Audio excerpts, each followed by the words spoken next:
நல்லது. இந்த நேரத்திலே நாங்கள் இன்று நடக்கிறதான ஆராதனையை நாங்கள் புகழ் ஜெபிக்க போகிறோம். நாங்கள் இந்த நேரத்தில் ஒருவரும் கண்களை மூடி கர்த்தரை நோக்கி பார்த்து நாங்கள் ஜெபத்தை ஏறெடுப்போம். அன்புள்ள ஆண்டவரே சுவாமி, இந்த அருமையான நாளுக்காக நன்றி செலுத்துகிறோம். இந்த நாளிலே கர்த்தாவே பாடப்போகிற பாடல்கள், நமஸ்காரம் மற்றும் தேவனுடைய வார்த்தை, ஒவ்வொரு காரியங்களையும் உடைய கருத்துக்கு ஒப்புக் கொடுக்கிறோம். கர்த்தர் தாமே பரிசுத்த ஆவியானவர் தாமே இருந்து நீங்கள் வழிநடத்தும்படி ஆட்சேபிக்கிறோம். சகல காரியங்களிலும் ஆவியானவருடைய வழிநடத்தலோடு கூடாக இன்று பார்க்குற ஒவ்வொருவரும் ஆண்டவரே உம்முடைய பிரசன்னத்தை, உம்முடைய மகிமையை ஆண்டவரே உம்முடைய வார்த்தைகளை உணர்ந்து கொள்ளும்படியாக அவர்களுக்கு கிருபை செய்வீராக. ஆண்டவரே பாடல்களூடாக உம்முடைய கிருபை, உம்முடைய தயவை இன்னுமா அதிகமாய் பெருகும்படி ஆட்சேபிக்கிறோம். உம்முடைய பிரசன்னத்தை ஜனங்கள் உணர்வார்களாக சுவாமி. அதே போலவே உம்முடைய வார்த்தையினூடாக கூடவே சுவாமி ஆண்டவரை சத்தியம் இன்னதென்று அறிந்து அவர்கள் விடுதலை ஆகும்படியாக தேவனுடைய கிருபை தயவையார் அருளும்படி ஆட்சேபிக்கிறோம். தொடர்ந்து வழி நடத்துங்க, ஆசீர்வதிங்க. இயேசுவின் நாமத்தினாலே ஆமென். ஒருவராலே ஒருவர் மூலமா நான் நீதிமானாய் மாற்றப்பட்டேனே. ஒருவராலே ஒருவர் மூலமா நான் நீதிமானாய் மாற்றப்பட்டேனே. இயேசுவே நீர் காரண என் துதிக்கு பாத்திர. இயேசுவே நீர் காரண எல்லா மகிமைக்கு பாத்திர. இயேசுவே நீர் காரண என் துதிக்கு பாத்திர. இயேசுவே நீர் காரண எல்லா மகிமைக்கு பாத்திர.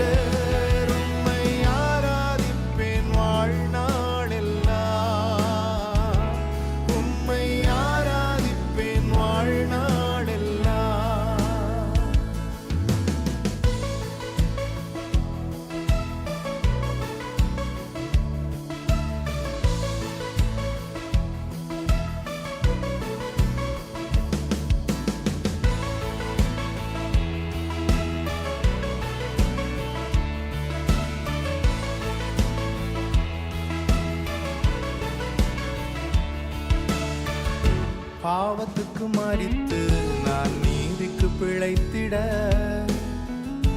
என் பாவம் யாவையுமே நீர் சிலுவையில் சுமந்தீரே.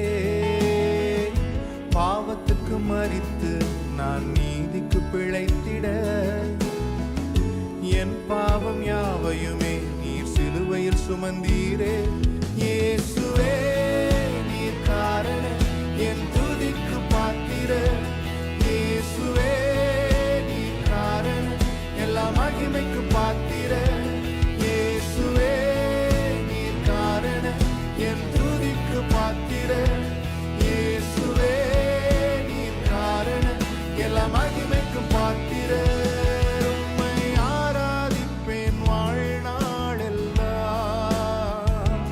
உம்மை ஆராதிப்பேன் வாழ்நாளெல்லாம்.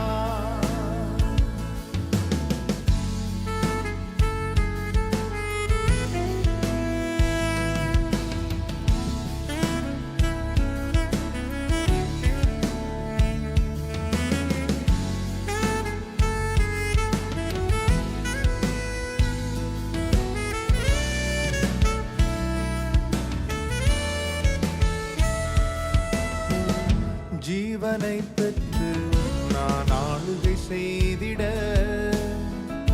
கிருபையையும் நீதியையும் நீரிவாய் தந்தீரே. ஜீவனை பெற்று நான் ஆளுகை செய்திட கிருபையையும் நீதியையும் நீரிவாய் தந்தீரே. இயேசுவே நீர் காரண என் துதிக்கு பாத்திர. இயேசுவே நீர் காரண எல்லா மகிமைக்கு பாத்திர. இயேசுவே நீர் காரண என் துதிக்கு பாத்திர. இயேசுவே நீர் காரண எல்லா மகிமைக்கு பாத்திர. உம்மை ஆராதிப்பேன் வாழ்நாளெல்லாம். உம்மை ஆராதிப்பேன் வாழ்நாளெல்லாம். ஒருவராலே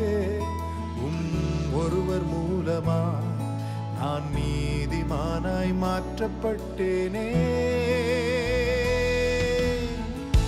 ஒருவராலே ஒருவர் மூலமா நான் நீதிமானாய் மாற்றப்பட்டேனே. இயேசுவே நீர் காரண என் துதிக்கு பாத்திர. இயேசுவே நீர் காரண எல்லா மகிமைக்கு பாத்திர. இயேசுவே நீர் காரண என் துதிக்கு பாத்திர. இயேசுவே நீர் காரண எல்லா மகிமைக்கு பாத்திர. உம்மை ஆராதிப்பேன் வாழ்நாளெல்லாம். உம்மை ஆராதிப்பேன் வாழ்நாளெல்லாம். உம்மை ஆராதிப்பேன் வாழ்நாளெல்லாம். உம்மை ஆராதிப்பேன் வாழ்நாளெல்லாம். கர்த்தருக்கு ஸ்தோத்திரம். இன்று நான் வாசிக்க தெரிந்து கொண்ட பகுதி பிலிப்பியர் 2ஆம் அதிகாரம் 5 தொடக்கம் 11 வரையிலான வசனங்கள். கிறிஸ்து இயேசுவிலுள்ள சிந்தனையே உங்களிடமும் இருக்க கடவது. அவர் தேவனுடைய ரூபமாய் இருந்தும் தேவனுக்கு சமமாய் இருந்ததை கொள்ளையாடின பொருளாக எண்ணாமல் தம்மை தாமே வெறுமையாக்கி அடிமையின் ரூபமெடுத்து மனுஷர் சாயலானார்.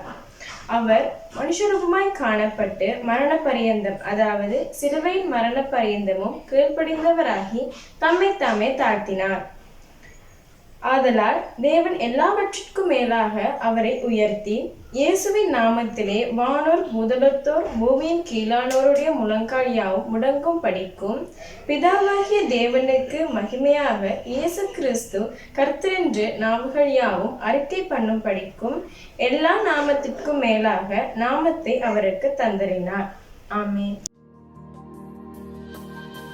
சாரோனின் ரோஜாவே என் ஆத்துமனேசரே, பழுதற்ற இரத்தமே தேவாட்டு குட்டியே. சாரோனின் ரோஜாவே என் ஆத்துமனேசரே, பழுதற்ற இரத்தமே தேவாட்டு குட்டியே. அழகுள்ளவர் நீ அழகுள்ளவர், 10,000ங்களிலும் சிறந்தவரே.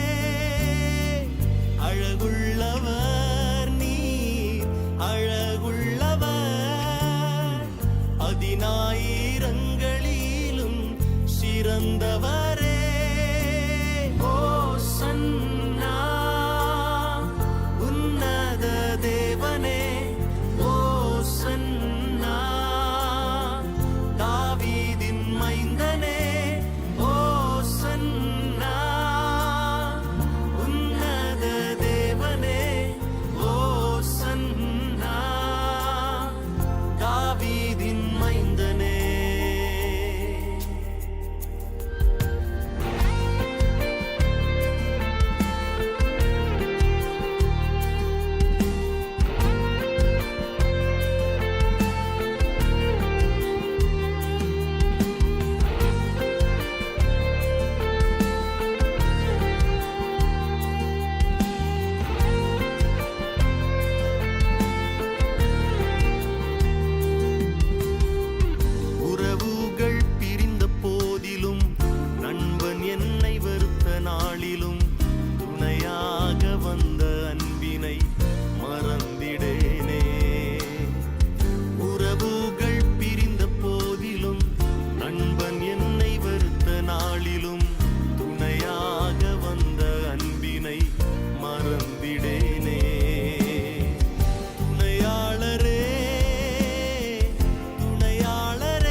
மத்தேயு 21 தொடக்கம் 17 வரை.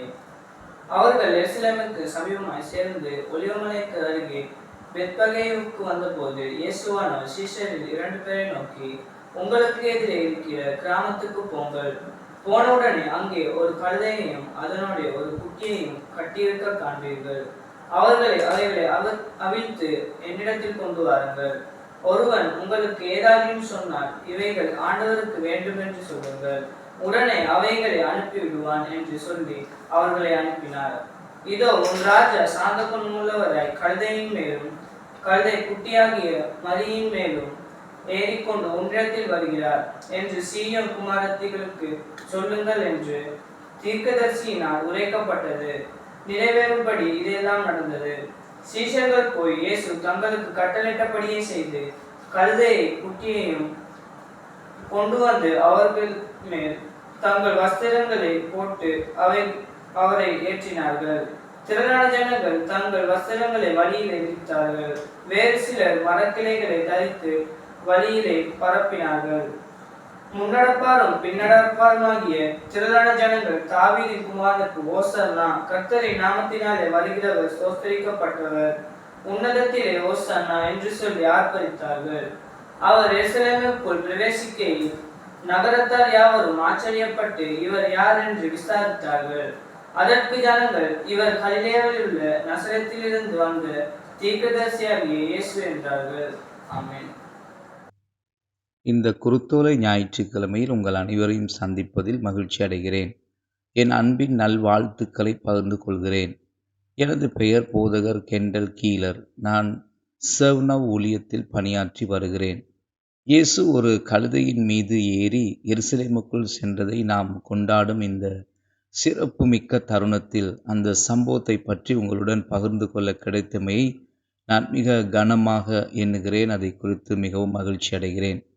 மேலும் அந்த நாள் ஏன் முக்கியத்துவம் வாய்ந்ததாக காணப்படுகிறது என்றும், அதே நேரம் அங்கு இருந்த மக்களுக்கு அது ஏன் அசௌகரியமான ஒரு சூழ்நிலையை ஏற்படுத்தியது என்பதை பற்றி நான் பேச விரும்புகிறேன். முதலாவதாக அவர் சென்று கொண்டிருந்த இடத்தை பற்றி நாம் பேசுவோம். மத்தேயு எழுதின சுவிசேஷம் 21வது அதிகாரம் 1வது வசனம் தொடங்கி 11வது வசனம் வரையிலான வேத பகுதியை நாம் வாசிக்கும் போது இயேசு எருசலேமை நெருங்கி கொண்டிருந்தார் என்று அந்த வசனங்கள் கூறுகின்றது. எருசலேம் என்னும் பகுதி இன்றும் நிலைத்திருக்கின்ற ஒரு பகுதியாக காணப்படுகிறது. இஸ்ரவேல் தேசத்தில் ஒரு மைய பகுதியாக விளங்கும் நகரமாக இந்த எருசலேம் காணப்படுகிறது. அது எப்போதுமே அந்த தேசத்துக்கு மையமாக இருந்து வருகிறது. இந்த குறிப்பிட்ட நிகழ்வின் சவாலாக இருந்தது என்னவென்றால், அந்நாட்களில் நிலவிய அரசியல் நிலைமை நன்றாக இருக்கவில்லை. பல ஆண்டுகளாக, பல மாதங்களாக இந்த சிக்கல்கள் இருந்து வந்தது. அத்தகைய ஒரு காலகட்டத்தில் தான் இயேசுவானவர் அந்த நகரத்துக்குள் நுழைந்தார். அவர் ஒரு அற்புதத்தை செய்த போதோ அல்லது மக்கள் அவர் செய்ததை குறித்து பேச விரும்பும் போது அவர் அடிக்கடி ஜனங்களிடத்தில் சொன்ன காரியம் என்னவென்றால், நீங்கள் இந்த சம்பவத்தை குறித்து அல்லது உங்களுக்கு நடந்த இந்த அற்புதத்தை குறித்து யாரிடமும் போய் சொல்ல வேண்டாம் என்றே அவர் கூறி அவர்களை எச்சரித்தார். காரணம், அப்படி செய்வதற்கான நேரம் அது அல்ல என்று அவர் ஏற்கனவே அறிந்திருந்தபடியினாலே அதை தவிர்க்கும்படி மக்களிடத்தில் கேட்டுக்கொண்டார். ஆனால் இந்த நாளில் குருத்தோலை ஞாயிற்றன்று இயேசு ஒரு பகிரங்கமாக அங்கே கழுதையின் மேலே ஏறி அவர் பவனி வருகிறார் எருசலேம் நகரத்துக்கு. சொல்லப்போனால் இது ஒரு கிளர்ச்சியை அல்லது ஒரு குழப்பத்தை ஏற்படுத்துகின்ற ஒரு செயலை போல அது காணப்பட்டது. அவர் எருசலேமை நோக்கி சென்று கொண்டிருந்தார். அங்கேதான் தேவாலயம் இருக்கின்றது. அது அக்கால பொருளாதாரத்தின் ஒரு முக்கியமான பகுதியாக அந்த எருசலேம் காணப்பட்டது. உங்கள் நாட்டில் வர்த்தக மையம் அல்லது பொருளாதார மையம் அமைந்திருக்கும் நகரத்தை பற்றி நீங்கள் சிந்தித்து பாருங்கள். இப்பொழுது இயேசு அந்த நகரத்துக்குள் வருவதை ஒரு பகிரங்கமான வெளிப்பாடாக கற்பனை செய்து பாருங்கள். அனைத்து கண்களும் அவரை பார்க்கிறது. அது செய்திகளில் வருகிறது. எல்லோரும் அதை பற்றி கேள்விப்படுகிறார்கள். அப்படியாப்பட்ட ஒரு சூழ்நிலையை குறித்து தான் இந்த வேத பகுதி நமக்கு பேசுகிறது. இயேசு எருசலேமை நெருங்கி கொண்டிருந்தார். அவர் ஒலிவ மலையின் வழியாக எருசலேமை நெருங்கி கொண்டிருந்தார். அவர் ஒலிவ மலையிலிருந்து கிதரோன் பள்ளத்தாக்குக்கு இறங்கி பின்னர் எருசலேமுக்கு வர தயாராக இருந்தார். அங்கே ஒரு பெரிய வாசல் வழியாக நுழைய அவர் ஆயத்தமாக இருந்தார். அது ஒரு மேடை போன்றது. இயேசு ஒரு பின்வாசல் வழியாகவோ அல்லது அறியப்படாத ஒரு பாதை வழியாக அவர் வரவில்லை. மாறாக பகிரங்கமான ஒரு செயலாக அவருடைய வருகை இருந்தது. எப்படி இயேசு இந்த நகரத்துக்குள் வருகிறார் என்பதை நாங்கள் பார்ப்போம். அவர் தம் சீஷர்களிடம் சென்று ஒரு கழுதை குட்டியை கொண்டு வரும்படி அவரிடத்திலே அவர் சொன்னார். ஒரு கழுதை குட்டி அல்லது குட்டி கழுதை. அவர் அந்த கழுதை குட்டியின் மேல் ஏறி அங்கே எருசலேமுக்கு வருகிறார். நீங்கள் அந்த காலகட்டத்தில் வெற்றி பெற்ற ஒரு ராஜாவாக இருந்திருப்பீர்களேயானால் நீங்கள் ஒரு கழுதை குட்டியின் மீது ஏறி வரமாட்டீர்கள். ஒருபோதும் அதை செய்ய மாட்டீர்கள். உங்களுக்கென்று ஒரு வலிமையான குதிரை அல்லது ஒரு ஆண் குதிரை, ஒரு ரதத்தை நீங்கள் வைத்துக்கொண்டு எங்கு வேண்டுமானாலும் மிதித்து செல்லக்கூடிய ஒரு போர் குதிரை அல்லது ஒரு ரதம் இருந்திருக்கும். அதிலே தான் நீங்கள் பயணம் செய்திருப்பீர்கள். காரணம், கழுதை குட்டியானது வேகமாக செல்லக்கூடிய ஒன்று அல்ல. அது மெதுவாக தான் நகர்ந்து போகும். தன்னை சுற்றி பல அபாயகரமான சண்டைகள் நடக்கும்போது ஒரு கழுதை குட்டியானது பயந்துவிடும். இயேசு தான் சவாரி செய்ய வேண்டிய மிருகத்தை அல்லது வாகனத்தை தேர்ந்தெடுத்த போது கூட சகரியா 9வது அதிகாரம் 9வது வசனத்திலே உள்ள அந்த தீர்க்க தரிசன நிறைவேறுதலை குறித்து மட்டுமல்லாமல், குறிப்பாக அந்த தீர்க்க தரிசனத்தில் சொல்லப்பட்டிருக்கிற விதமாக அங்கே வருகின்ற ராஜாவானவர், அதாவது இயேசுவானவர் கழுதையின் மேல் ஏறி சாந்தமுள்ளவராக மக்களிடத்திலே வருவார் என்று விவரிக்கப்பட்டுள்ளது. ராஜாவாகிய இயேசு ஒரு சாந்தமான ஒரு வழியிலே அவர் அங்கே வருகிறதை அல்லது அந்த எருசலேம் நகரத்துக்குள் நுழைவதை நாங்கள் இந்த வேத பகுதியிலே பார்க்கின்றோம்.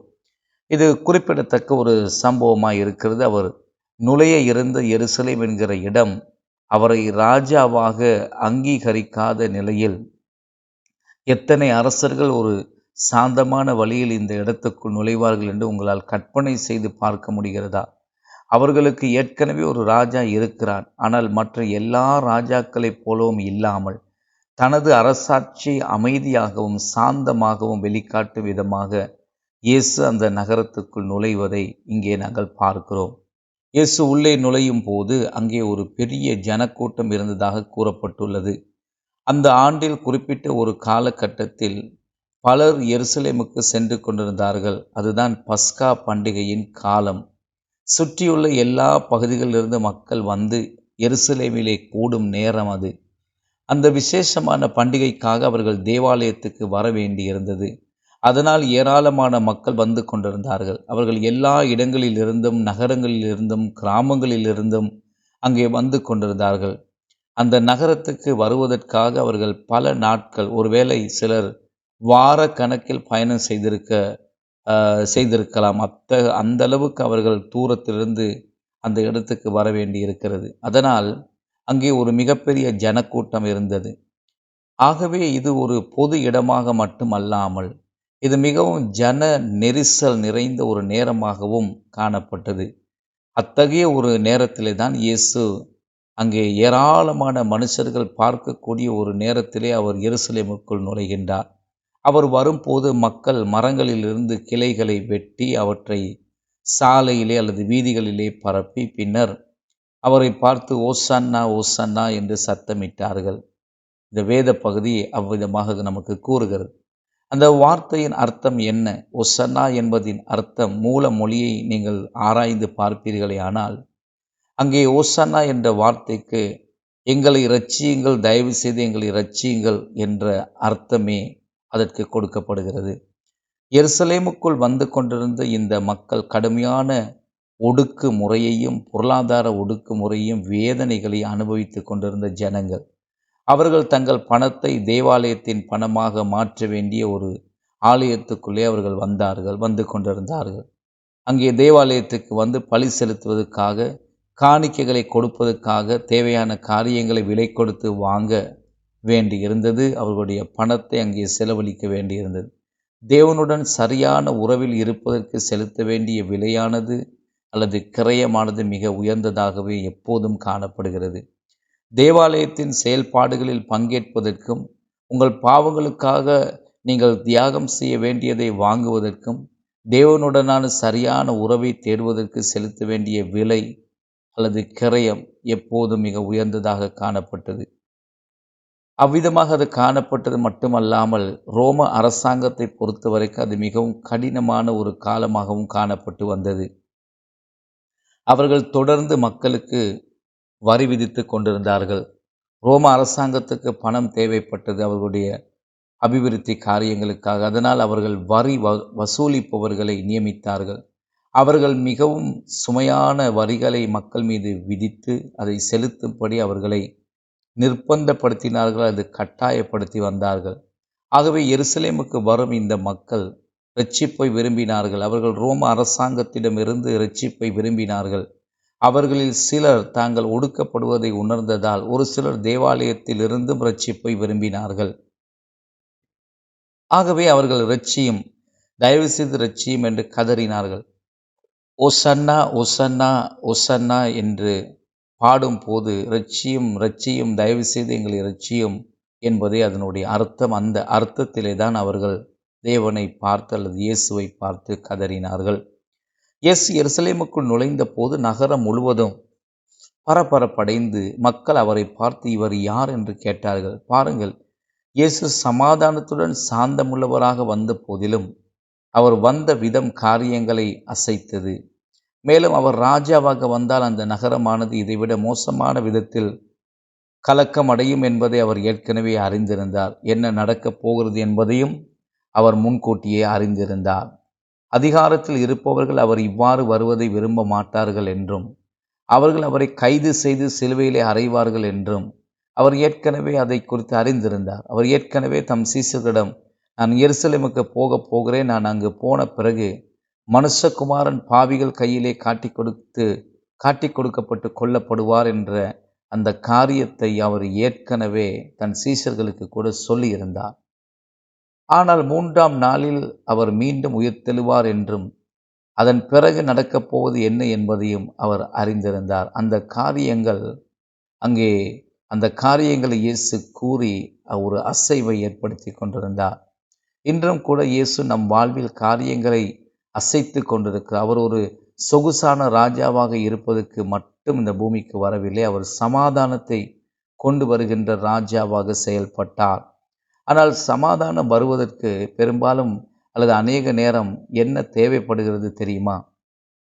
காரியங்கள் அசைக்கப்பட வேண்டும். பாருங்கள், தேவனுடைய சமாதானத்தை அனுபவிக்க நம் வாழ்வில் மாற்றம் தேவைப்படுகிறது. நாளை காலை நான் கலந்து கொள்ளும் ஒரு தேவாலயத்தில் சில ஆண்களுடன் ஒரு வேதாகம படிப்பினைக்காக நான் போக வேண்டி இருக்கிறது. அந்த வேதாகம படிப்பில் நாங்கள் எபிரேயர் புத்தகத்தை தான் படிக்கப் போகின்றோம். எபிரேயர் 4வது அதிகாரத்தில் தேவனுடைய வார்த்தை குறித்து இவ்வாறு நாங்கள் வாசிக்கின்றோம். தேவனுடைய வார்த்தை ஜீவன் உள்ளதும் வல்லமை உள்ளதுமாய் இருக்கிறது என்பதாக நாம் அந்த அதிகாரத்திலே பார்க்கின்றோம். அதாவது தேவன் பேசும் வார்த்தைகள் மற்றும் இயேசு பேசிய காலத்தில் அவைகள் உண்மையாக இருந்தது மட்டுமல்ல, இன்றும் அவை ஜீவனும் வல்லமையும் உள்ள வார்த்தைகளாக இருக்கின்றது. மேலும் அந்த வசனம் இவ்வாறு சொல்லுகிறது, அது இருபுறமும் கருக்குள்ள எந்த பட்டயத்தை விட கூர்மையுள்ளதாக காணப்படுகிறது. அது நம்முடைய ஆத்துமாவையும் இருதயத்தையும் ஆவியையும் எலும்புகளை கணுக்களை வேறி பிரிக்கும் அளவுக்கு நமக்குள்ளே ஊடுருவி பாய்கிற ஒரு வல்லமையான வார்த்தையாக இருக்கிறது என்று அந்த வசனம் கூறுகிறது. அது இருதயத்தின் எண்ணங்கள், சிந்தனைகள், நினைவுகள், யோசனைகளை ஆராய்ந்து அறிகிறது. எந்த ஒரு சிருஷ்டிப்பும் தேவனுடைய பார்வைக்கு மறைவானது அல்ல.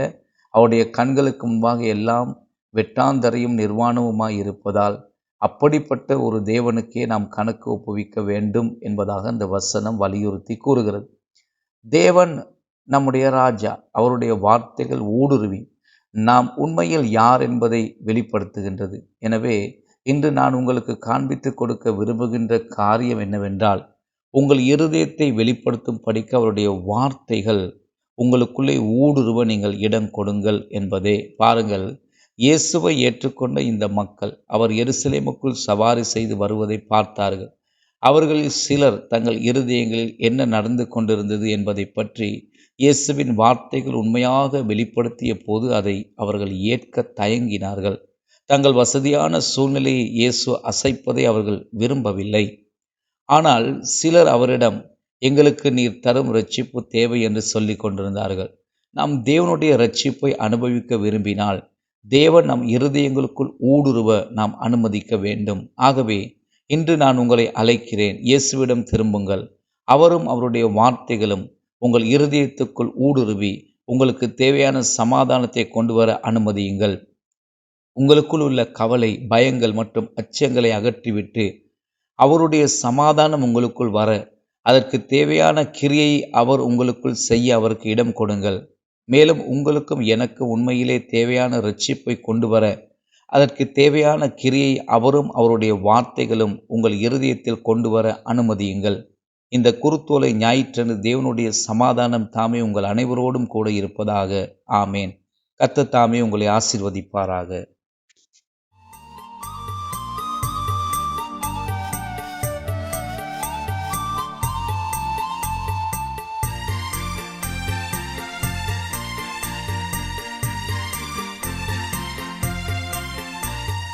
முன்னும் பின்னும் ஷாலே நகர் சின்ன பாடல் பாடினார். முன்னும் பின்னும் ஷாலே நகர் சின்ன பாடல் பாடினார்.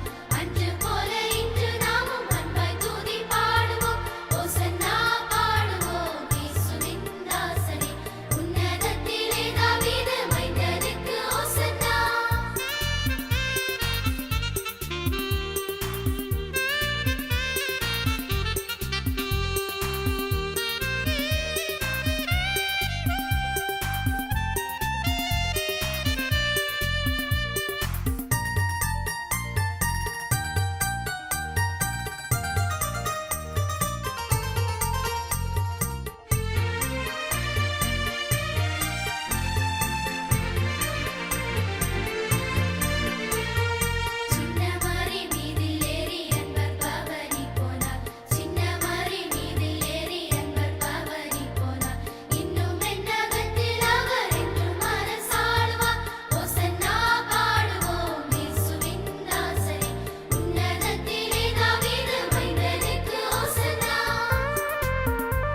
அன்பின் மகா கிருபை நிறைந்த தேவனே, இந்த அருமையான நாளிலும் இதுவரை அப்பா உம்மை பாடி பாடலுக்கூடாக நன்றி சொல்ல கொடுத்த கிருபைக்காக நன்றி. அதே வண்ணம் அப்பா நாங்கள் இதுவரை செவிமடுத்த தேவ செய்திக்காக நன்றி சுவாமி. அந்த தேவ செய்தியை பகிர்ந்து கொண்டவர்களுக்காக நன்றி சொல்லுகிறோம்.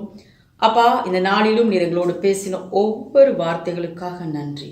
ஆமாண்டவரே, அந்த வார்த்தையானது 30, 60, 100 பலன் கொடுக்கத்தக்கதாக இந்த நாளிலே எங்கள் வாழ்க்கையிலே கிரியை செய்ய நீர் எங்களுக்கு கிருபை கட்டளையிடும்படி நாங்கள் ஜெபிக்கின்றோம். ஆமாப்பா, விசேஷமாக அநேகருக்கு சாட்சியுள்ளவர்களாக, அநேகருக்கு எடுத்துக்காட்டும் பிள்ளைகளாக, அநேகரை உம்மண்டை வழிநடத்தும் பிள்ளைகளாக நீர் எங்களை மாற்றும்படியாக நாங்கள் மன்றாடுகிறோம். மது வார்த்தையை நாங்கள் செவிமடுத்து அப்படியே இருந்து விடாதபடி அதை எங்கள் வாழ்க்கையிலே செயல்படுத்தத்தக்கதான கிருபையால் எங்களை நிரப்பும்படியாக நாங்கள் ஜெபிக்கின்றோம். இந்த நாளிலும் ஆண்டவரே அப்பா, இதுவரை நடத்தின தேவன் தொடர்ந்தும் எங்களுடைய எதிர்காலத்தை உடைய கரத்தில் ஒப்பு கொடுக்கிறோம். செய்தியை கேட்ட வண்ணம் அப்பா, எதிர்காலத்திலே அநேகருக்கு ஆசீர்வாதமாய் இருக்க நீர் கிருபை கட்டளிடுங்க. அதே போல் இந்த வேளையிலும் இந்த பணியில ஈடுபட்டிருக்கிற ஒவ்வொருவருக்காக நாங்கள் ஜெபிக்கின்றோம். சுவாமி, ஒரு அருமையான பணி அவர்களுக்கு கொடுத்திருக்கிறீங்க. தொடர்ந்து அவர்களை பலப்படுத்துங்க. அநேகருக்கு உமது வார்த்தை சுவிசேஷமானது கடந்து செல்லத்தக்கதாக நீர் அவர்களை பயன்படுத்துகிற கிருபைக்காக நன்றி. தொடர்ந்து பலப்படுத்துங்க, ஆசீர்வதிங்க. இந்த அருமையான நாளுக்காக நன்றி. தொடர்ந்து மிகுதியான நாட்களை உடைய கருத்தில் ஒப்பு கொடுக்கிறோம். இயேசுவின் நாமத்தில் ஜெபிக்கின்றோம் நல்ல பிதாவே, ஆமென். அறிவெல்லாம் கடந்த கடவுளின் சமாதானம் உங்கள் மனமெல்லாம் நிறையட்டும். கடவுளையும் அவர் மைந்தன் இயேசு கிறிஸ்துவையும் பற்றிய அறிவிலும் அன்பிலும் அது உங்கள் நிலை கொள்ளச் செய்யட்டும். தந்தை, மைந்தன், புனித ஆவியானவராகிய அனைத்து வல்ல கடவுளின் ஆசி எப்போதும் உங்கள் மீதும் உங்களோடும் நிறைவாய் என்றும் தாங்குவதாக.